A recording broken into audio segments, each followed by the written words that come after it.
अस्सलामुअलैकुम dear students, hope so you are doing great students. आज हम चैप्टर 11 जिसका नाम बायो एनर्जेटिक्स है, इस चैप्टर को कंटिन्यू करेंगे जो कि बहुत ही आसान है और ये आपको बहुत ही मज़े का लगेगा।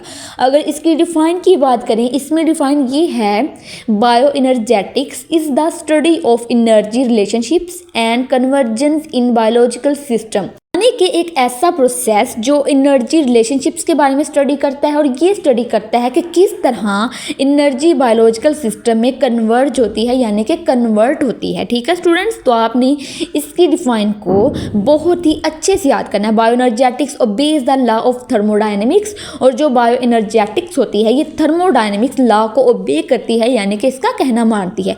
आगे स्टूडेंट्स हमारे पास है इंपॉर्टेंस ऑफ एनर्जी, कि हमें एनर्जी की क्यों ज़रूरत होती है और ये क्यों इतनी अहम होती है। All organisms need free energy for keeping themselves अलिव। ठीक है, तो तमाम ऑर्गेनिजम्स को जिंदा रहने के लिए एनर्जी की जरूरत होती है एंड फंक्शनिंग में काम करने के लिए, तो हमें काम करने के लिए भी एनर्जी की ज़रूरत होती है।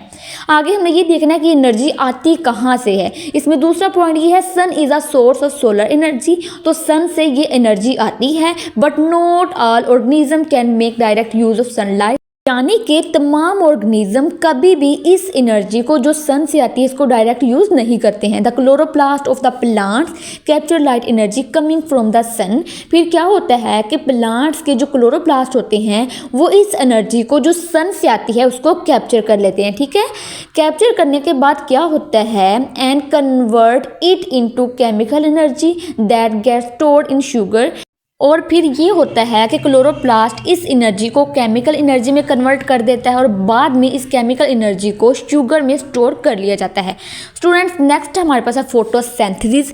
ये एक बहुत ही वीआईपी शॉर्ट क्वेश्चन है, इसकी डिफाइन थोड़ी कॉन्सेप्चुअल है, तो इसमें जो मैंने रेड बॉल पॉइंट से पॉइंट्स हाईलाइट किए हैं इनको ही आपने ध्यान से सुनना है। It is a process in which energy poor inorganic oxidise compounds of carbon and hydrogen are use to energy rich carbohydrates, यानी कि एक ऐसा प्रोसेस जिसमें कार्बन और हाइड्रोजन के energy poor inorganic oxidise compounds energy rich carbohydrates में reduce हो जाते हैं यूजिंग द लाइट एनर्जी को इस्तेमाल करते हुए, that is absorbed and converted into chemical energy by chlorophyll, यानी कि ऐसी लाइट एनर्जी को इस्तेमाल की करते हुए जो कि एब्जॉर्ब होती है और बाद में क्लोरोफिल की मौजूदगी में केमिकल एनर्जी में कन्वर्ट हो जाती है, तो ऐसे प्रोसेस को हम फोटोसिंथेसिस कहते हैं।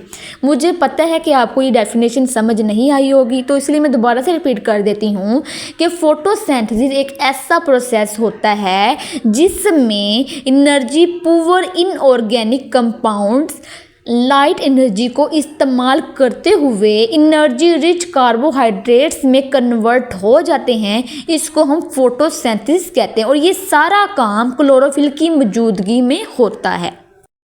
होप सो स्टूडेंट्स आपको इसकी डिफाइन समझ में आ गई होगी। आगे है फोटोसिंथेसिस की इक्वेशन, जिसको आप ध्यान से देखेंगे तो आपको हर चीज़ क्लियर हो जाएगी। इस इक्वेशन में क्या होता है कि 6 मॉलिक्यूल कार्बोहाइड्रेट्स के 12 मॉलिक्यूल हाइड्रोजन के जो कि लाइट की मौजूदगी में और क्लोरोफिल की मौजूदगी में ग्लूकोज के अंदर रिड्यूस हो जाते हैं, जिसके बाद हमारे पास ऑक्सीजन के 6 मॉलिक्यूल और हाइड्रोजन के 6 मॉलिक्यूल बचते हैं। तो स्टूडेंट्स आप देखेंगे कि जो ऊपर वाली इक्वेशन इसको हम एनर्जी पुअर इनऑर्गेनिक कहते हैं और नीचे वाली इक्वेशन को हम एनर्जी रिच कंपाउंड कहते हैं, यानी कि ये होता है कि जो एनर्जी पुअर इनऑर्गेनिक कंपाउंड है वो एनर्जी रिच कंपाउंड में कन्वर्ट हो जाते हैं। स्टूडेंट्स होप सो आपको ये लेक्चर बहुत पसंद आया होगा, बहुत समझ आया होगा। अगर आपको फोटोसिंथेसिस की जो डिफाइन है एज अ शॉर्ट क्वेश्चन आ जाए तो आपने इसको एग्जाम में एज इट ही लिखना होता है और साथ इसकी इक्वेशन भी लिखनी होती है। ओके जी, अल्लाह हाफिज़।